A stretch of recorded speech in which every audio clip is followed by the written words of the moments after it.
টেস্টের প্রথম দিনটা ছিল ওয়েস্ট ইন্ডিজের, তবে দ্বিতীয় দিনের শেষটা পুরোপুরি পাকিস্তানের। প্রথমে মোহাম্মদ আলীর 4 উইকেটের স্বাগতিকদের 311 রানে গুটিয়ে দেওয়া, এরপর ইমাম উল হক ও শান মাসুদের 155 রানের জুটিতে ম্যাচে দারুণভাবে ঘুরে দাঁড়িয়েছে সফরকারীরা। ত্রিনিদাদের ব্রায়ান লারা ক্রিকেট একাডেমিতে প্রথম টেস্টের দ্বিতীয় দিন শেষে পাকিস্তানের সংগ্রহ 3 উইকেটে 199 রান। এখনও তারা পিছিয়ে 112 রানে, তবে হাতে আছে 7 উইকেট।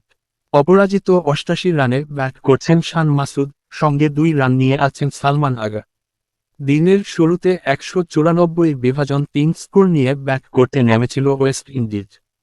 আগের দিনের 2 অপরাজিত ব্যাটার শাইহোপ ও কেভেন হজ বড় সংগ্রহের আশা জাগালেও পাকিস্তানের পেসাররা দ্রুত ম্যাচের মোড় ঘুরিয়ে দেন। সকালের প্রথম দিকেই 84 রান করা কেভেন হজকে ফিরিয়ে দেন খুররম শাহজাদ। এরপর নিয়মিত বিরতিতে উইকেট হারাতে থাকে স্বাগতিকরা। শেষ পর্যন্ত শাইহোপের 92 রানের দলীয় সর্বোচ্চ ইনিংসে 300 পেরোয় স্বাগতিকরা। পাকিস্তানের হয়ে দুর্দান্ত বোলিং করেন মোহাম্মদ আলী। 4 উইকেট নিয়ে ক্যারিয়ার সেরা বোলিং করেন এই পেসার। মোহাম্মদ আব্বাস 3টি এবং খুররম শাহজাদ শিকার করেন 2 উইকেট। 311 রানের জবাবে শুরুটা দারুণ করে পাকিস্তান।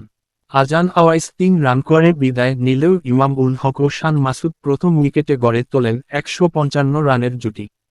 শুরুতে কয়েকবার ভাগ্যের সহায়তা পেলেও সুযোগ কাজে লাগিয়ে ইনিংস বড় করেন মাসুদ।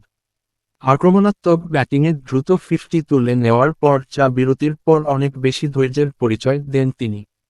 ইমামও খেলেন দায়িত্বশীল ইনিংস। 63 রান করার পর শামার জোসেফের বলে স্লিপে ক্যাচ দিয়ে ফেরেন তিনি। দিনের শেষ দিকে পাকিস্তানকে আরেকটি ধাক্কা দেন জেডেন সিলস। মাত্র 5 রান করে উইকেটরক্ষকের হাতে ক্যাচ দেন বাবর আজম। তবে দিনের শেষ পর্যন্ত আর কোনো উইকেট হারায়নি পাকিস্তান। 137 বলে 88 রানে অপরাজিত আছেন মাসুদ। তার ইনিংসে রয়েছে 11টি চার। তৃতীয় দিনে সেঞ্চুরির পাশাপাশি দলকে প্রথম ইনিংসে লিড এনে দেওয়ার লক্ষ্য থাকবে তার সামনে। 2 দিনের লড়াই শেষে ম্যাচ এখন সমতায় ফিরেছে। প্রথম দিনের নিয়ন্ত্রণ হারিয়ে দ্বিতীয় দিনে দারুণভাবে ঘুরে দাঁড়িয়েছে পাকিস্তান।